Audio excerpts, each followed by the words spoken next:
Channel మనం ప్రస్తుతం Durga colony Hanamkonda customer ఇంటి దగ్గర ఉన్నాము. ఇక్కడ మనం 3 కిలోవాట్ సోలార్ ప్లాంట్ ని సోలార్జిటెక్ కంపెనీ ద్వారా ఇన్స్టాల్ చేయడం జరిగింది. ఈ ప్లాంట్ కి సంబంధించిన పూర్తి వివరాలని ఈ వీడియో ద్వారా మేము అందిస్తున్నాము. కొత్తగా మా ఛానల్ కి వచ్చిన వారైతే దయచేసి ఈ ఛానల్ ని సబ్స్క్రైబ్ చేసుకోండి. సోలార్ ఇన్స్టాలేషన్ సంబంధించి సబ్సిడీ మరియు లోన్లకు సంబంధించిన పూర్తి వివరాలని ఈ వీడియో ద్వారా మీరు తెలుసుకోబోతున్నారు. సోలార్ వలన ఉన్న ఉపయోగాలని కస్టమర్ ద్వారానే మనం ఫీడ్బ్యాక్ తీసుకోబోతున్నాం. ఈ వీడియో మీకు చాలా ఇంట్రెస్ట్ గా ఉంటుంది. చివరి వరకు స్కిప్ చేయకుండా చూడగలరు. కస్టమర్ ఇంటిపైకి అయితే రావడం జరిగింది. సోలార్ ప్లాంట్ ఇన్స్టాలేషన్ చేసిన తర్వాత ప్లాంట్ పక్కన వారికి కావాల్సిన విధంగా మొక్కలని అమర్చుకోవడం జరిగింది. అదే విధంగా ప్లాంట్ కింద ఉన్న ప్లేస్ ని యూటిలైజ్ చేసుకోవడం విధంగా కూడా వాళ్ళు సెట్ చేసుకోవడం జరిగింది. ఈ ప్లాంట్ కి సంబంధించిన పూర్తి వివరాలన్నీ కస్టమర్ ద్వారానే మనం తెలుసుకుందాం.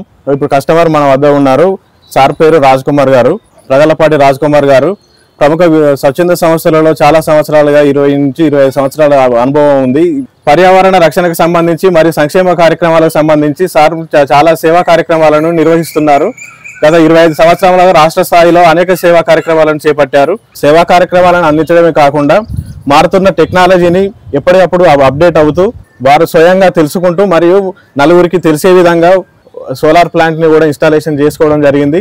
ఈ ప్లాంట్ కి సంబంధించి మనము సార్తోనే మనం మాట్లాడి వారి అనుభవాలని తెలుసుకుందాము. హలో సార్, ఇన్స్టాలేషన్ చేసిన తర్వాత సార్ స్వయంగా ఇవన్నీ కూడా ఏర్పాటు చేసుకోవడం జరిగింది. ఎన్ని రోజులు అవుతుంది సార్ సోలార్ ప్లాంట్ పెట్టుకొని? 6 నెలలు అవుతుందండి. 6 మంత్స్ జనవరిలో ఇన్స్టాల్ చేసుకున్నా. మీకు ఫస్ట్ సోలార్ ప్లాంట్ పెట్టుకోవాలని ఆలోచన ఎలా వచ్చింది సార్? అంటే నేను ఎప్పటి నుంచో కూడా కరెంటు విషయంలో వాటి విషయంలో కూడా ఆలోచిస్తున్నా. ఒకటేమో రెగ్యులర్గా కరెంట్ బిల్స్ మనం బాగా హెవీగా అయిపోవడము, తర్వాత సోలార్ ఉపయోగించుకుంటే పర్యావరణ సమస్యలకు మనం కూడా మన వంతు సహకారం అందించినట్టు ఉంటుంది. దేశం కూడా న్యాచురల్గా ఉండేటువంటి ఏదైతే పవర్ వస్తుందో దాని పవర్ టెక్నాలజీ అభివృద్ధి చెందిన క్రమంలో ఈ పవర్ని కనుక మనం వాడుకుంటే కరెంటు మీద ఒత్తిడి తగ్గి కొంత మనం మన వంతు మన ఇంటికి మనం కూడా ఉపయోగించుకోవచ్చు, పర్యావరణానికి మేలు చేయొచ్చు అనే ఒక చిన్న అవగాహనతోటి నాకు నేనుగా పెట్టుకుంటే బాగుంటుంది ఎప్పటి నుంచో ఆలోచిస్తున్నా. నేచురల్ మెథడ్స్ వల్ల మనకి ఎన్విరాన్మెంట్ ప్రొటెక్షన్ తో పాటు మనం కూడా స్వయంగా లబ్ధి పొందవచ్చు. కొంత ఉపయోగం మన వంతు కృషిగా పర్యావరణానికి మేలు చేయొచ్చు అనేది ఒక అవగాహన కొంత జరిగింది నాకు. సోలార్ ప్లాంట్ పెట్టక ముందు కరెంట్ కి సంబంధించిన అప్లయన్సెస్ ఏం వాడేవారు? కరెంట్ బిల్ ఎంత వచ్చేది? అప్పుడు నాకు కరెంటు బిల్ దాదాపు 800 వచ్చేదండి. ఓకే. యాక్చువల్గా నేను ఏసీ మొన్నటిదా కూడా పెట్టుకోలేదు, మొదటిసారి ఏసీ పెట్టుకున్నాను. తర్వాత ఇప్పుడు వచ్చేసి ఈ 6 నెలల్లో మాత్రం నాకు ఒక మే నెలలో మాత్రం 100 రూపాయల బిల్లు వచ్చింది. 110 ఏమో వచ్చింది. అంతకుముందు 3 నెలలు వరుసకు చలికాలం ఉండే కదా, అసలు బిల్లు జీరో బిల్లు కూడా అయిపోయింది. ఎనర్జీ చార్జెస్ అనేది జీరో పడలేదు అసలు. ఇక్కడ ఉత్పత్తి అవుతుందనే దానికి నిదర్శనం అదే. ఎందుకంటే నేను ఇట్లా కొలతలు నేను వేయలేను కాబట్టి మీటర్ రీడింగ్ వాళ్ళు చూసుకుంటారు. చూసుకుంటే ఏంటంటే నాకు బిల్స్ అప్పుడు 800 కట్టాల్సి వచ్చేది. నేను ఇప్పుడు మొన్నసారి నేను మే నెలలో జస్ట్ నాకు 110 రూపీస్ సంథింగ్ వచ్చింది. మాక్సిమం తగ్గిపోయింది. మాక్సిమం ఒక విధంగా 95% తగ్గిపోయింది. ఏసీ పెట్టుకున్నాక కూడా నాకు 100 రూపీస్ దాటలేదు. అది కూడా మే నెలలో యూసేజ్ ఎక్కువ ఉంటుంది కాబట్టి. ఇప్పుడు జూన్ వచ్చేసరికి అసలు ఏసీ జూన్ జూలైలో ఏసీ పెద్దగా వాడింది లేదు, మామూలు ఫ్యాన్స్ నడిపిస్తున్నాం కాబట్టి ఆయంత బిల్లు కూడా రాదని నేను అనుకుంటాను. ఇన్స్టాలేషన్ చేసుకోవడానికి ప్రాసెస్ మొత్తం ఎలా జరిగింది? యాక్చువల్గా చాలా సింపుల్ అండి. ఇది నాకు ఎవరైతే ప్రొవైడ్ చేసిరో ఏ మాత్రం నాకు రిస్క్ లేదు. ఒకసారి సక్సెస్ఫుల్గా నిర్ణయం తీసుకున్నాక వితిన్ డేస్లో ప్రాసెస్ అయిపోయింది, బ్యాంక్ లోన్ అయిపోయింది, దానికి సంబంధించిన డాక్యుమెంటేషన్ అంతా కూడా. ఎక్కడ కూడా నేను బ్యాంకులో చుట్టూ తిరగాలి. ఓకే. ఒకసారి సైనింగ్ కోసం ప్రాసెస్ ఉంటుంది, ఫామ్ ఏదో ఉంటుంది కదా, వాటి సైనింగ్ కోసం పోయింది తప్ప మళ్ళీ బ్యాంకు వైపు నేను చూడలేదు. బ్యాంక్ అతను కూడా వచ్చి ఇక్కడనే బ్యాంక్ ఆఫీసర్ ఉంటారు కదా, లోన్ ఆయన వచ్చి చూసుకున్నారు, ఫోటోలు అవి తీసుకున్నారు, వెళ్ళిపోయారు. శాంక్షన్ అయింది సార్ అన్నారు. అయినప్పటికీ ఇప్పుడు కూడా ఎవ్రీ మంత్ ఇన్స్టాల్మెంట్ రెగ్యులర్గా, అంటే బ్యాంకు కూడా దాంట్లో లోన్లో తీసుకున్నాను నేను, పెట్టుబడి మొత్తం పెట్టుకోకుండా. ఆ అవకాశం ఉంది కాబట్టి వినియోగించు. అంటే దాదాపుగా ఇప్పుడు మీకు సోలార్ ప్లాంట్ ఇన్స్టాలేషన్ చేసిన ప్రాసెస్ అంతా మీకు తెలుసు కాబట్టి దీనికి సంబంధించి ప్రభుత్వ పథకాలు కానీ బ్యాంకుల ద్వారా కానీ ఎలాంటి ప్రోత్సాహం అందింది సోలార్ ప్లాంట్ ఇన్స్టాలేషన్ చేసుకోవడానికి? ఖచ్చితంగా సార్ ముందే మనకు అవేర్నెస్ ఇచ్చారు. ఓకే. మనకి ఇంత 2 lakhs చిల్లర 220 వరకు ప్లాంట్ ఖరీదు ఉంటుంది. మొత్తం టోటల్ మీకు 3 కిలోవాట్ సిస్టానికి 2,20,000 పెట్టుకుని 3 kV దాంట్లో 78,000 సబ్సిడీ. మిగిలింది మీరు డబ్బులు ముందే ఉంటే మీరు కట్టుకున్న ఇబ్బంది లేదు, లేదా బ్యాంక్ ద్వారా ఇప్పిస్తామన్నారు. అవి నామినల్ ఇంట్రెస్ట్. 2,20,000లో 78,000 సెంట్రల్ గవర్నమెంట్ నుంచి మీకు సబ్సిడీ వచ్చేసింది. దాంతో పాటు మీకు కావాల్సిన మిగతా ఇన్వెస్ట్మెంట్ ని మనం బ్యాంక్ ద్వారా తీసుకుంటాం. మనకు మొత్తం 2,20,000లో మీరు ఎంత ఇన్వెస్ట్మెంట్ చేసుకున్నారు? స్టార్టింగ్ 10% మన కస్టమర్ కాంట్రిబ్యూషన్ అన్నారు. 10% అంటే 220లో 22,000 సంథింగ్ అవి నేను వీళ్ళకి పే చేసిన. మళ్ళీ వెంటనే నాకు 90% అనేది బ్యాంక్ లోన్ ద్వారా. ఇదే 3 kV కాబట్టి 3 కిలోవాట్ నాది చిన్న ఇల్లు కాబట్టి 3 kV. కొద్దిగా పెద్దవాళ్ళు ఉంటే 5 kV 10 kV కూడా పెట్టించుకుంటున్నారు. చాలా బాగుంది, ఎక్కడ కూడా నాకు డిస్టర్బెన్స్ లేదు. దీంతో నాకు కొద్దిగా భయమైంది, మొదట్లో కొద్దిగా భయమైంది. ఈ కరెంట్ కదా ఇక్కడ కొత్త టెక్నాలజీ అంటే ఇంత ముందు మనం కరెంట్ వాడిన వాళ్ళం కాబట్టి కొత్త జనరల్ మనం కరెంట్ లాగానే ఊహించుకుంటాం. ఎక్కడైనా ఇది ముట్టుకుని షాక్ కొడుతుందేమో మీకు చెప్తే నమ్మరు. పిల్లలు వీళ్ళు వచ్చినప్పుడు టెస్టర్ పట్టుకొని వచ్చారు ఈ పోల్స్కి ఏమైనా కరెంట్ వస్తా అంటే నమ్మకం కోసం. దాన్ని అది కాదు కానీ భయం ఉంటది కదా మనుషుల్లో. కానీ అంతా కూడా షాక్ ప్రూఫ్ ఉంటుంది. షాక్ ప్రూఫ్ స్ట్రక్చర్ అంతా కూడా దానికి షాక్ ప్రూఫ్ ఉంటుంది, రస్ట్ ప్రూఫ్ ఉంటుంది, అంతా కూడా ఏది ఇబ్బంది కాకుండా ఉంటుంది. సో మేము కస్టమర్స్ ని సోలార్ ప్లాంట్ పెట్టుకోమని సజెషన్ చేసినప్పుడు సిటీలో మనకి ప్లేస్ తక్కువ ఉంటుంది, స్లాబ్ ఏరియా కాబట్టి ప్లాంట్ పెట్టుకోవడం వల్ల ప్లేస్ కి ఇబ్బంది అవుతుందని కొంతమంది కస్టమర్స్ అభిప్రాయపడుతున్నారు. దీనికి సంబంధించి మీ అభిప్రాయం ఏంటి సార్? ప్లేస్ వేస్ట్ అనడానికి లేదండి, మినిమం స్లాబ్ 50 ఫీట్లు అయితే ఉంటుంది. దీంతో పోల్స్తే ఆ మాత్రం ప్లేస్ ఉండడానికి అవకాశం, ఇంతకంటే చిన్నవి కూడా పెట్టుకోవచ్చు అన్నారు. అట్లా చూసుకున్నా మనం ఒక రూమ్ అందమే ఇది అవుతుంది. కాబట్టి ఒక విధంగా చూసుకుంటే ఈ సోలార్ ప్లాంట్కు నా దృష్టిలో అదనంగా మనకు రూమ్ వచ్చినట్టే, ఒక రూఫ్ వచ్చేసింది, షెడ్ లాగా వచ్చేసింది. జనరల్ గా ఇంటికి 4 గెస్ట్లు వచ్చినా ఏదో వచ్చినా కాసేపు కూర్చోడానికి కూడా పైన బాగుంటుంది. ఎప్పుడైతే ఇది మీరు పెడుతూ ఇన్స్టాల్ చేస్తున్నారో అప్పుడే నాకు అవి దీన్ని ఒక సిట్టింగ్ ఏరియా చేసి, అంటే మీకు సోలార్ ప్లాంట్ ఇన్స్టాలేషన్ ముందే కూడా ఇదంతా ప్లాన్ చేసుకున్నారు, కొంత ఉంది నాకు ప్లాంట్ కింద ప్లేస్ ని ఎట్లా యూటిలైజ్ చేసుకోవాలనేది. అందుకే మీతో నేను రిక్వెస్ట్ చేసిందంటే కొంత ఖర్చు ఎక్కువైనా పర్లేదు, సైజు పొడుగు ఎక్కువ పెట్టించుకున్నాను. హైట్ జనరల్ మొదట్లో మీరు చెప్పింది 4 ఫీట్స్ 5 ఫీట్స్ చెప్పారు. చెప్పినప్పుడు కింద అంతా వేస్ట్, మామూలుగా అయితే 5 ఫీట్ వస్తుంది, కోళ్ళ ఫారం లాగా అయిపోతే ఖర్చు అయినా మంచిదే కానీ హైట్ పెట్టానని అడిగినా. దీనివల్ల నాకు ఒక అదనంగా ఒక ఏరియా మొత్తం కూడా ఒక మీటింగ్ పాయింట్, కింద ప్లేస్ ని వాడుకోవడానికి నాకు మొక్కలంటే ఇష్టం చేసుకున్నారు. నెంబర్ మీద నాకు మొక్కలంటే ఇష్టము, పైన నెంబర్ ఆఫ్ మొక్కలు పెట్టుకోవాలి. తర్వాత నాకు ఎక్కువ శాతం మీటింగ్స్ ఉంటాయి. నాకు నేను సామాజిక కార్యక్రమాల విరివిగా పాల్గొంటా, కానీ దానికోసం బయట ఒక 20 మంది తోటి 15 మంది తోటి అప్పటికప్పుడు మీటింగ్ అనుకొని కూడా ఎక్కడో పోయి కూర్చోవడం ఎందుకు, మన ఇంటికి రండి అని చెప్పేసి ఇక్కడ కూర్చుంటాం. అందరూ బాగా కవులు, రచయితలు, కళాకారులు అందరూ వస్తుంటారు. వచ్చినప్పుడు ఇక్కడ కూర్చొని మైక్ పెట్టుకొని సాంగ్స్ పాడుకోవడం కావచ్చు, కవితలు, లేదా ఒక మంచి ఇంటలెక్చువల్ ప్లాంట్ కింద కూర్చుంటే మీరు ఇంట్లో కూర్చొని మాట్లాడుకున్నారు. ఈరోజు చూడండి వాతావరణం ఎంత బాగా ఉండవచ్చు.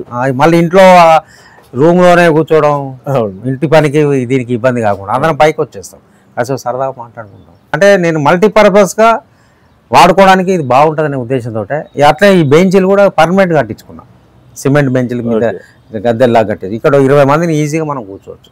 ఇంకో 4 కుర్చీలు వేసుకుంటే కూడా కూర్చొని సోలార్ ప్లాంట్ ఇన్స్టాలేషన్ చేసుకోవడం వలన స్లాబ్ ఏరియా అనేది వృధా అయ్యే అవకాశం లేదు. మనకు కావాల్సిన విధంగా దాన్ని ఉపయోగించడానికి అవకాశం. సరే, ఇప్పుడు ఈ సోలార్ ప్లాంట్ మీరు ఇన్స్టాలేషన్ చేసుకున్నారు కదా, ఇది ఎన్ని సంవత్సరాల వరకు మీకు లైఫ్ టైం ఉంటుందని అనుకుంటున్నారు? ఈ ప్లాంట్ లో ఇన్స్టాలేషన్ చేయడానికి ఏ కంపెనీ ప్యానల్స్ ని వాడారు? అది పర్ఫార్మెన్స్ వారంటీ ఎంత వచ్చింది?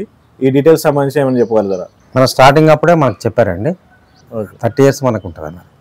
సో 30 yearsలో ప్యానల్స్ ఏది వాడతారు అనగానే వీళ్ళు అదాని కంపెనీ. నేను అప్పటికే కొంత వేరే వాటికి కూడా సెర్చ్ చేసిన, ఇక్కడ క్వాలిటీ చూసుకున్నప్పుడు అదాని ప్యానల్స్ వాడతారు అనగా నిజంగా కూడా అవే తెచ్చారు. తెచ్చినాక దీని ప్యానల్స్ కానీ వైరింగ్ కానీ అన్నీ. ఇక్కడ మనం బాగా గమనించాల్సిందంటే సోలార్ పెట్టుకున్నప్పుడు జనాల అపోహ ఏంటంటే ప్రతి నెల బ్యాంక్ ఈఎంఐ కట్టాలి, 1,50,000 దాకా పెట్టుబడి పెట్టుకున్నాం కదా, ఇంకా మనం మిగిలింది ఏముంది అనుకుంటారు. కానీ దీన్ని 30 years సర్వీస్ అని చూసుకోవాలి. నెలకి ఇప్పుడు యావరేజ్ గా 2,000 ఇన్వెస్ట్మెంట్. ఇన్వెస్ట్మెంట్ బ్యాంకు పక్క పెట్టండి. ఇన్వెస్ట్మెంట్ మనం 1,00,000 అనుకుందాం, 3 kVది. అంటే ఇతర ఖర్చులు కావచ్చు, ఇంకేమైనా అనుకున్నా 1,00,000 అనుకుంటే 1,00,000 అంటే మనకు నెలకు 2,000 3,000 బిల్లు కట్టే వాళ్ళు కూడా ఉన్నారు. 2-3 కంటిన్యూగా ఏసీలు పెట్టుకొని ఇంకేవో చేసుకొని రెంట్లకి ఇచ్చి కూడా 5,000 3,000 కట్టుకున్నారు. అట్లా వేసుకున్నాడు. ఒక సంవత్సరంలో మనకు 60,000 కడుతున్నాం గవర్నమెంట్. ఇది ఎలక్ట్రిసిటీ డిపార్ట్మెంట్. 3 yearsలో మనకు 1,00,000 అవుతూనే ఉంది. అంటే మన ఈ యూనిట్ మొత్తం కూడా 3 yearsలో మనం తీసేయచ్చు కదా. 3 yearsలో సోలార్ ప్లాంట్ మనం సొంతం చేసేసుకోవచ్చు. ఆ తర్వాత 27 years మనకు ఫ్రీ సర్వీస్ వస్తుంది. మన ఎండనే మనం వాడుకుంటున్నాం. మన రూఫ్ మీద పడ్డ ఎండను వేస్ట్గా పోనీయకుండా కన్వర్ట్ చేసుకుంటే ఇంకో 25 years, అట్లీస్ట్ 25 years అయితే మనకు నెలకు 60, ఇప్పుడున్న లెక్కల ప్రకారం అయితే సంవత్సరానికి 60,000 మనం సేవ్ చేస్తాం. పెరిగేది తప్ప తగ్గేది కాదు. మన యావరేజ్ 25 into 6 అంటే 15 లక్షల విలువ చేసే కరెంటును మనం ఆల్మోస్ట్ మనం ఉపయోగించుకోకపోతున్నాం. ఇంకా వచ్చే 25-26 సంవత్సరాలు అట్లా చూసుకున్నప్పుడు మనం ఎంత తక్కువలో మనకు కరెంటు మనం ఉత్పత్తి చేసుకుంటాం. మన దగ్గర కొంత ఇదే సొమ్మును పొదుపు చేసుకుంటే ఎన్ని లక్షలు అవుతాయి లెక్కలు చూసుకుంటే 6 kV పెట్టుకున్నా వాళ్ళు 5 సంవత్సరాల వాళ్ళ ఇన్వెస్ట్మెంట్ తీసేసుకోవచ్చు. వాళ్ళు కట్టుకునే దాంట్లో 3 kV అయితే 3 years. ఈ లెక్కలో చూసుకున్నప్పుడు మనం మిగిలిన 25 తీసుకున్నాడు మనం ఎంత సేవ్ చేయగలగబోతున్నాం. మళ్ళీ ఇక్కడ మనకు కూడా ప్రతి సంవత్సరం కూడా ప్రతి 6 నెలలకు మన చిన్న ఫీజు పోతే కూడా చిన్న ఫీజు వైర్ ఏమైనా అయితే కూడా పోదు. వీళ్ళు ఇచ్చిన క్వాలిటీ అట్లా ఉంది. ఒకవేళ పోతే కూడా ఇమ్మీడియట్లీ ఫోన్ చేయగానే వాళ్ళు వచ్చేస్తున్నారు. మీరు ఎక్కి లోకల్ కరెంటు ఎలక్ట్రీషియన్ పట్టుకొని ఆర్ఎం పట్టుకొని చేయాల్సిన అవసరం లేదు. కస్టమర్ ఇబ్బంది పడేది ఏం లేదు, ఇబ్బంది పడేది లేదు. అసలు ఆయనకు మనం చెప్పేసి పోతే వాళ్ళు వచ్చి చేసుకుంటారు. మన ఇంటికి ఏమాత్రం లింకప్ లేదు. డైరెక్ట్ మేడ మీదకి వచ్చేసి బిల్డింగ్ మీద వచ్చేసి వాళ్ళు సెట్ చేసుకొని వెళ్ళిపోగలరు. ఇలాంటప్పుడు మనకి ఇంకా నష్టమే ఉంది. ఇలా ఒక విధంగా మన ఎండను మన ఇంటి మీద పడే ఎండను మనం యూటిలైజ్ చేసుకుంటున్నాం. మన డబ్బులు మనకు సేవ్ అవుతున్నాయి. రాబోయే 25 సంవత్సరాల్లో కూడా మనకు ఖచ్చితంగా డెఫినెట్గా ఉపయోగపడుతుంది. ఇప్పటికే మనకు చూస్తున్నాం ఆ మీటర్ రీడింగ్ అనేది చూస్తున్నప్పుడు ఈ సీజన్లో కూడా నిన్న మొన్న ఉన్న కొద్ది తక్కువ ఎండలకు కూడా రోజుకు 5-6 యూనిట్లు అయితే ఉత్పత్తి అయితేనే ఉన్నాయి ఆ హీట్కు. అలాంటప్పుడు మనం దానికి ఏ విధంగా చూసినా దిట్ ఈస్ గుడ్. ఎండ లేకపోయినా కూడా లైటింగ్ ద్వారా కూడా జనరేషన్ అవుతుంది. ఇప్పుడు మనం కూర్చున్నప్పుడు కూడా ఎంతో కొంత ఒక రకమైన వేడి వస్తుంటది. చాలా మంది ఏంటంటే సోలార్ ప్లాంట్ అనగానే బ్యాటరీస్ ఉంటాయి కావచ్చు, దాని మెయింటెనెన్స్ ఉంటుంది కావచ్చు, మధ్యలో బ్యాటరీస్ పోతాయేమో, మళ్ళీ అదనపు ఖర్చు ఏమవుతుంటుందనే ఆలోచన ఉంది. సో మీకు ఈ ప్లాంట్ అనేది మన బ్యాటరీస్ ఏమైనా యూజ్ చేశారా, మీరు మెయింటెనెన్స్ ఎలా చేస్తున్నారు దీనికి సంబంధించి? ఏమీ లేదు, అసలు నేను ఏం చేయట్లేదు. మెయింటైన్ చేయడానికి ఏం అవకాశం లేదు. అంటే చేసడానికి పని కూడా లేదు. వీళ్ళు ఒక సెపరేట్ మీటర్ పెట్టారు. ఈ సోలార్ నుంచి ఒక మీటర్ మన కింద పెట్టేశారు. దానికి 2 ఉన్నాయి. ఒకటేమో మనకు ఎంత ప్రొడ్యూస్ అవుతుంది, ఎంత మనం వాడుతున్నాం అనేది మొత్తం డైరెక్ట్ గా కరెంట్ ఎలక్ట్రిసిటీ డిపార్ట్మెంట్ అక్కడికి వెళ్ళిపోతుంది. వెళ్ళిపోయింది ఎంత ఉంది, వాళ్ళ దగ్గర నుంచి మనం ఎంత ఉంది, ఈ లెస్ ఎంత మీటర్లో రెడీగా ఉంటుంది. దాని ప్రకారం ఎవ్రీథింగ్ ఈ రోజు ఆన్లైన్ లో కాబట్టి అన్ని కూడా రీడింగ్ అయిపోయి ఎలాంటి మెయింటెనెన్స్ అవసరం లేదు. ఎక్కడ మెయింటెనెన్స్ లేదండి. ఒకవేళ ఏదైనా డస్ట్ పడితే మాత్రం వాటర్ క్లీన్ చేసుకోవాలి అంతే తప్ప మనం మన ఇల్లు క్లీన్ చేసుకున్నప్పుడు మనం చేసుకునేది అది పెద్ద ఇష్యూ కాదు, మనం చేసుకోవాల్సింది మన వస్తువు. ఇప్పుడు వాళ్ళ బాధ్యత కాదు కదా. మన ఇంట్లో ఫ్రిడ్జ్ కొనుక్కుంటే క్లీన్ చేసుకుంటాం, టీవీ కొనుక్కుంటే క్లీన్ అయితే ఇది కూడా మన వస్తువే. దీన్ని క్లీన్ చేసుకునే బాధ్యత కానీ కొద్దిగా జాగ్రత్తగా చూసుకునే బాధ్యత కానీ మనకే ఉంటుంది వాళ్ళ మీద. కాదు ఏమైనా టెక్నికల్ లోపాలు ఉన్నప్పుడు మాత్రమే వాళ్ళ మీద ఆధారపడుతుంది తప్ప రొటీన్ కడుక్కోవడం తుడుచుకోవడం అనేది మన బాధ్యత కదా. అది ఖచ్చితంగా అది మెయింటెనెన్స్ కిందకి రాదు, అది మన బాధ్యత. మెయింటెనెన్స్ అన్నప్పుడు టెక్నికల్ మెయింటెనెన్స్లోనే మనం చూసుకోవాలి. చూసుకున్నప్పుడు వీళ్ళు సర్వీస్ ఎవరైతే చేస్తున్నారో వాళ్ళకి చిన్న ఫోన్ కాల్ చేస్తే సరిపోతుంది, వాళ్ళు వచ్చేసేస్తున్నారు. ఇట్ ఈస్ బెస్ట్ అండి. ఎందుకంటే నేను దాదాపు దీనివల్ల మెయింటెనెన్స్లో కానీ వాళ్ళ ప్లాంట్ వాళ్ళతోటి అసలు ఒక విధంగా వాళ్ళతో రోజు కాంటాక్ట్ కూడా అవసరం లేదు. మెయింటెనెన్స్ పరంగా ఈ కంపెనీ పరంగా ఎవరైతే మాకు ప్రొవైడ్ చేశారో ప్రొఫెషనల్గా పనిచేస్తున్నాడు. టెక్నికల్గా ముఖ్యంగా మనం చూసి కరెంట్ ఉత్పత్తిలో కానీ వీటిలో కానీ ఎటువంటి ఇబ్బంది కలగలుగుతారు. చాలా సంవత్సరాలుగా మీరు సొసైటీలో ఉపయోగపడే ఎన్నో కార్యక్రమాలు, సంక్షేమ కార్యక్రమాలు కానీ, సేవా కార్యక్రమాలు కానీ, పర్యావరణానికి సంబంధించిన కార్యక్రమాలు కానీ చాలా చేస్తున్నారు. అదేవిధంగా ఇప్పుడు మీరు సోలార్ని ఇన్స్టాలేషన్ చేసుకోవడం జరిగింది. ఇది ఏ విధంగా సోలార్ అనేది ప్రజలకు ఉపయోగపడుతుందని మీరు అనుకుంటున్నారు? నేను చేసే సామాజిక సేవా కార్యక్రమాలు కావచ్చు, పర్యావరణ హిత కార్యక్రమాలు కావచ్చు, అవి నా ఇంట్రెస్ట్ తోటి చేస్తున్నా. దాని ద్వారా ఎంతో మందికి నాకు తెలిసినంత మేరకు అవగాహన కల్పిస్తుంది. న్యాచురల్ రిసోర్సెస్ మీద, బాడీ అండ్ ఆర్గాన్ డొనేషన్ మీద పనిచేస్తున్నాను. ఏదైనా 10 మందికి ఉపయోగపడదు అనుకుంటే నేను ఇమీడియట్లీ వెళ్ళి స్పందించి నా వంతు కృషి చేస్తాను. అదే సమయంలో ఎప్పటించో మనకున్న ఆలోచనకు అనుకోకుండా ప్రభుత్వమే అది సెంట్రల్ గవర్నమెంట్ తీసుకొని దీన్ని ఒక కార్యరూపం తీసుకున్నప్పుడు గవర్నమెంట్కి సపోర్ట్ నేను ఇంకేదో రాజకీయ ప్రయోజనం కూడా కాదు. జస్ట్ అంటే ఇది ప్రభుత్వం తీసుకుంటే ఏ కార్యక్రమమైనా ప్రజల్లోకి సులువుగా వెళ్తాయి.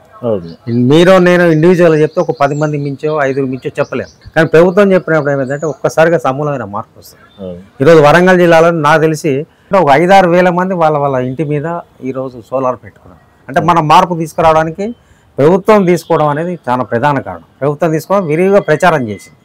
దాంట్లో పార్ట్గా నాలాంటి వాళ్ళు ఏం చేస్తారు, నాది నేను చూసుకోకుండా ఇంకో 10 మందికి చెప్పడానికి ట్రై చేస్తుంటా. ఫస్ట్ నేను ఇన్స్టాల్ చేసుకొని నేను ఆచరించింది ఇంకోళ్ళు చెప్పుకున్నప్పుడు ఏమైతే ఖచ్చితంగా నమ్ముతాడు.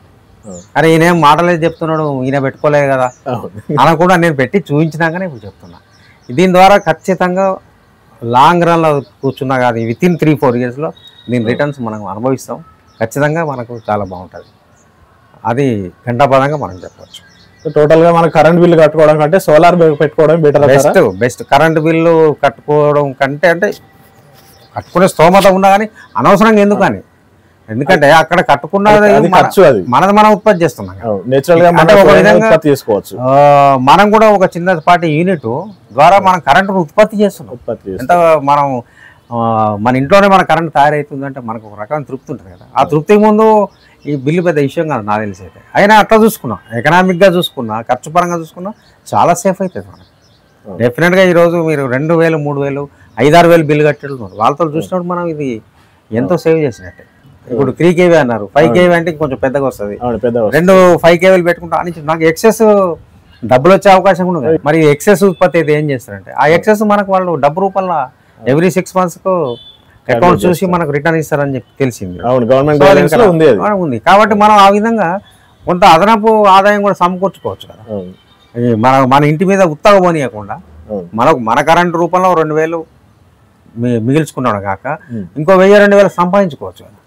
అట్లా నెలకు 1000-2000 సంవత్సరానికి 10-12 ఆదాయం మినిమం ఆదాయం అవుతుంది. దాన్ని మంచిగా ఉత్పత్తి చేసుకుంటే 5 kV 6 kV ఇంకా ఉంటాయి కదా, 10 kV పెట్టుకుంటే ఈ రూఫ్ మొత్తానికి యూజ్ చేసుకోవచ్చు కదా. కాబట్టి అది మనం ఆలోచిస్తే బెస్ట్. మేడం, మనకి సోలార్ ప్లాంట్ అనేది కంపెనీ ద్వారా ఇన్స్టాలేషన్ చేయించుకున్నారు కదా. ఇక్కడ మేము ఇన్స్టాలేషన్ మాత్రమే చేసి వెళ్ళాము, కానీ తర్వాత వచ్చి చూస్తే చాలా ఆహ్లాదకరంగా, చాలా అందంగా ఇదంతా కూడా మీరు సెట్ చేసుకున్నారు. నమస్తే అండి. మేము ఈ ప్లాన్ ముందు అనుకున్నప్పుడే సోలార్ అనేది మాకు తెలిసిన వాళ్ళు మా బంధువుల ఇంట్లో కూడా పెట్టుకున్నారు. పెట్టుకున్న తర్వాత మాకు కూడా అనిపించింది, పెట్టుకుంటే మనం ఈ సోలార్ దీన్ని ఇట్లా ఉపయోగించుకోవచ్చు కదా, కింద ఒక షెడ్ లాగా దీన్ని ఉపయోగించుకొని వాడుకోవచ్చు, వేస్ట్ కాకుండా ఉంటుంది. పైగా మాకు మొక్కలంటే బాగా ఇష్టం, టెర్రస్ గార్డెన్ కూడా పెంచుతున్నాము. కోతుల వలన సోలార్ ప్లాంట్ కి ఏమైనా ఇబ్బంది అవుతుందా? ఏం కాలేదండి ఇప్పుడు దాకా. అయితే దాని మీదకి ఎక్కువ ఎక్కట్లేదు అవి. కస్టమర్స్ ఏంటంటే సోలార్ ప్లాంట్ స్లాబ్ పైన ఉంటుంది కాబట్టి మంకీస్ ఏమైనా ఇబ్బంది పెడతాయేమో అని మేము కూడా అనుకున్నాం. నిజానికి కోతులు ఎక్కి అంత పాడు చేస్తాయేమో, ఏమైనా ఇబ్బంది అవుతుందేమో అని, కానీ దాని మీదకి అయితే ఎక్కట్లేదు. మరి ప్లాంట్ స్ట్రాంగ్ గా ఉంటుంది, ప్లస్ దానిపైన కూర్చోడానికి కూడా అంత ఈజీగా పైకి వెళ్ళవు. అవును. మీ ఎక్స్పీరియన్స్ ని షేర్ చేసుకోవడం వలన ఒక అవగాహనని అందించడం జరిగింది. చాలా కృతజ్ఞతలు. Thank you.